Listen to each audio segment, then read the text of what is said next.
A new law has come into force in Hungary which threatens to push thousands of Ukrainian refugees on the streets or back to Ukraine.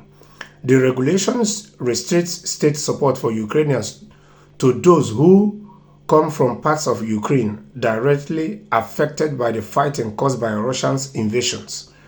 13 regions in Ukraine are on the list, which will be updated monthly by Hungarian government. It is not known how many of the 31,000 Ukrainians taking shelter in Hungary will be affected by the new law.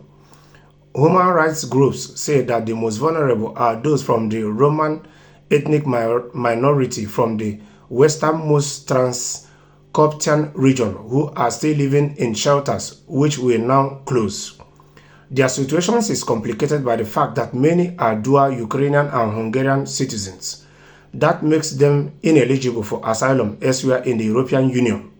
So that is to say that these Ukrainian migrants that will be affected by this new law in Hungary, they can't seek asylum elsewhere because they have dual nationalities.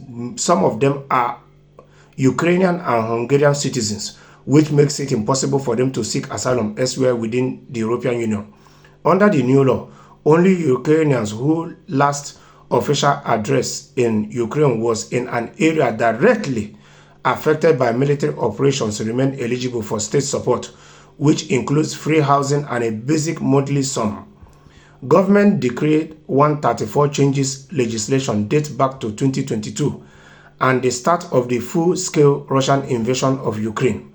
So it is only time will tell how many of the out of the 31,000 Ukrainians who are seeking asylum in Hungary, how many of them will be affected, and how many of the ones affected who are not having dual nationalities can be eligible to seek asylum elsewhere in the European Union. Yes, so it's only time will tell. With time, the figures will be coming out. We'll see the ones that are affected, the ones that are not affected that will get a shelter and a monthly sum to live by, and the ones that are not that are affected that can seek asylum elsewhere within the Europe. Is a very serious situation for these Ukraine people because their country is still facing a whole lot of challenges.